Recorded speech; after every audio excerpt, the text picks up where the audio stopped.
Hello student, तो कैसे हैं आप सभी। मेरा नाम है अमरीश कुमार और आज हम करने जा रहे हैं सैम्पल क्वेश्चन पेपर क्लास 12 का पॉलिटिकल साइंस का 2020-21 वाला सेशन का। ठीक है, तो ये जो सैम्पल पेपर है वो आपका सीबीएसई की आधिकारिक वेबसाइट पर अपलोड हुआ था 1 मई को। ठीक है, और उसके बाद से ही मैंने इसके क्वेश्चंस कराए थे। आपके पिछली वीडियो में मैंने कार्टून कराए थे और आज वाली वीडियो में हम सैम्पल क्वेश्चन पेपर करने वाले हैं। इस क्वेश्चन पेपर में टोटल 6 पार्ट बना रखे हैं, ABCDEF तक। ठीक है, तो आज जो हम करेंगे हर एक पार्ट में हम एक एक सेक्शन उठाएंगे। जैसे कि आज वाली जो वीडियो है इसमें सिर्फ हम सेक्शन ए करेंगे। तो चलिए फिर शुरू करते हैं।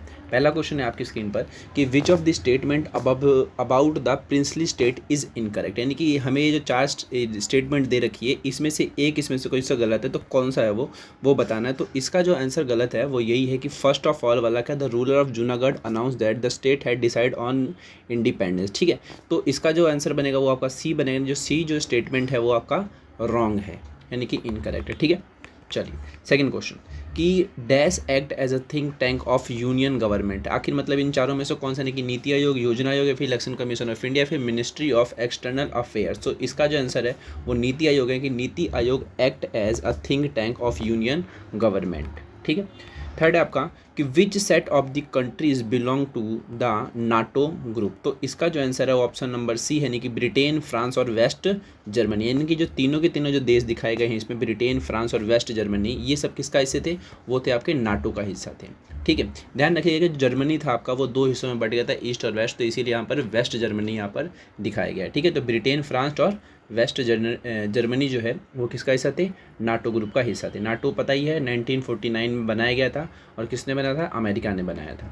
ठीक है, चलिए फोर्थ है आपका कि globalisation leads to each culture becoming. यानी कि जो ग्लोबलाइजेशन है वो क्या कर रहा है, कल्चर में कैसा बना रहा है, यानी कि अलग बना रहा है, ट्रांसपेरेंट बना रहा है, फिर डिस्टिंक्टिव बना रहा है। तो इसका जो आंसर है वो ऑप्शन नंबर डी है, यानी कि more different and distinctive.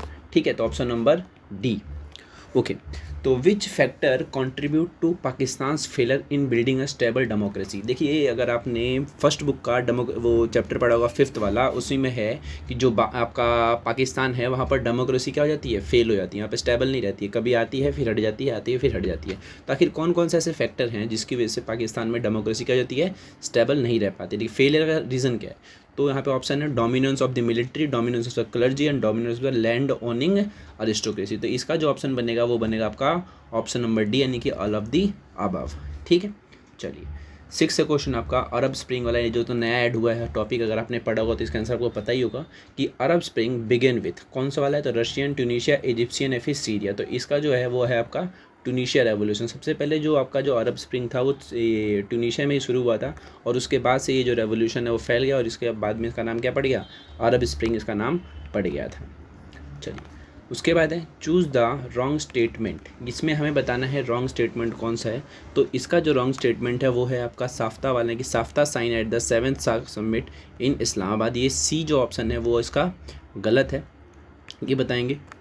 8th question है आपका कि in the decade of 1960 the Congress party under the leadership of Indira Gandhi was affected by. आखिर ऐसे कौन से कारण थे जिसकी वजह से इंदिरा गांधी की जो सरकार थी उन पर बहुत ज़्यादा प्रभाव पड़ा था। अगर आपने चैप्टर नंबर 6 पढ़ा होगा तो उसका क्वेश्चन नहीं है, लोकतंत्र वाला, जिसमें आपातकाल लगाया गया था। कौन से रीज़न की वजह से लगाया गया था, तो वो था आपका इंटरनल कॉन्फ्लिक्ट। यानी कि उस समय हमारे देश में गृह युद्ध की स्थिति आ गई थी, हर जगह से धरना प्रदर्शन हड़ताल ये सब चल ही रहा था, तो वो इंटरनल कॉन्फ्लिक्ट में ही आता है। तो ऑप्शन नंबर सी जो होगा वो होगा इसका आंसर। ठीक है, चलिए 9th है आपका कि policy has been adopted by NITI Aayog. यानी कि जो नीति आयोग है आपका, इसने कौन सी पॉलिसी अपना रखी है, तो इसने जो अपनाई है वो है आपका मेक इन इंडिया, यानी कि ऑप्शन नंबर ए।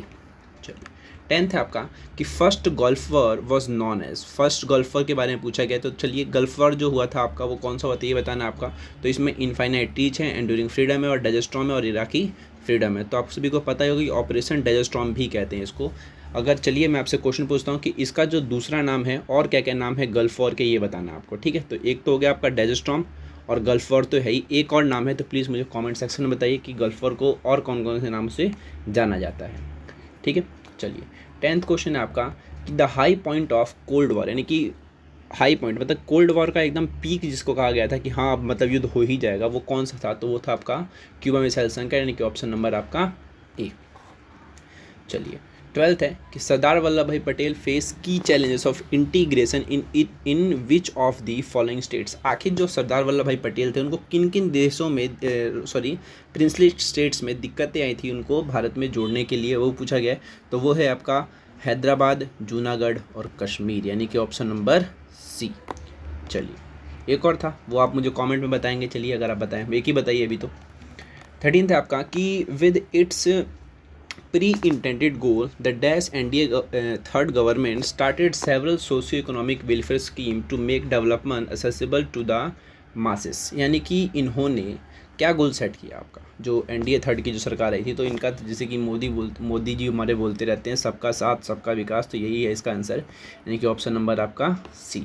ठीक है, चलिए 14th है कि BJP lead coalition of 2040 was also called as. आखिर ये जो कॉलिशन थी वो क्या कहलाई थी, ये पूछा गया। तो मेजॉरिटी है, सरप्लस है, क्लियर मेजॉरिटी है, फिर डेमोक्रेटिक है। तो इसका ऑप्शन नंबर बी है, सरप्लस मेजॉरिटी कॉलिशन। ओके, चलिए 15th पे आइए कि the main agenda of the world social forum. ये जो क्वेश्चन है आपका वो 9th चैप्टर में से पूछा गया, फर्स्ट बुक का, जिसमें आपने वैश्वीकरण या फिर ग्लोबलाइजेशन के बारे में पढ़ा होगा। तो ये वर्ल्ड सोशल फोरम क्या है, एक ऐसा प्लेटफॉर्म है जिसमें मतलब कि ग्लोबलाइजेशन का अपोज किया गया था या फिर उसको क्रिटिसाइज़ किया गया था। तो यहाँ पर लिखा है ना, opposition to new liberal globalisation. तो ऑप्शन नंबर इसका क्या बनेगा आपका, बी बनेगा। ठीक है, चलिए इसमें और भी एक क्वेश्चन है कि ग्लोबलाइजेशन हैज डैश डायमेंशन, यानी कि political, social economic, political economics. तो ये तीनों ही है, वैसे तो पॉलिटिकल भी है, सोशल भी है और इकोनॉमिक भी है। तो ऑप्शन नंबर डी बनेगा कि globalization has political, social and economic dimension. 16th है आपका कि arrange the following in the chronological order. तो इसमें जो है आपका वो बनेगा सबसे पहले आपका अटलांटिक चार्टर, फिर बनेगा आपका याल्टा कॉन्फ्रेंस, और फिर बनेगा आपका इंडिया जॉइन द यूएन, और फिर बनेगा आपका establishment of human right council. यानी कि ये जो बना आपका तीसरा, दूसरा, चौथा, पहला। तो यहाँ पर क्या है आपका ऑप्शन नंबर बी है, तीसरा, दूसरा, चौथा और पहला। चलिए आपसे एक और क्वेश्चन पूछता हूँ मैं कि India join the UN, India ने आखिर यूनाइटेड नेशन को कब ज्वाइन किया था, वो डेट क्या थी, वो भी मुझे कमेंट सेक्शन में बताइए। चलिए तो टोटल हो गए आपके कितने, 16th क्वेश्चन हो गए। मेरी जो अगली वीडियो आएगी वो सेक्शन बी पे आएगी, जिसमें हम ये जो पैराग्राफ पैसेज होता है इसके क्वेश्चंस करेंगे। तब तक के लिए टाटा, और मैं आशा करता हूँ आपको वीडियो समझ आ गई। अगर आपको नहीं आई है तो प्लीज़ इस वीडियो को दोबारा देखिए और अपने दोस्तों के साथ शेयर कीजिए। मिलते हैं फिर अगली वीडियो में।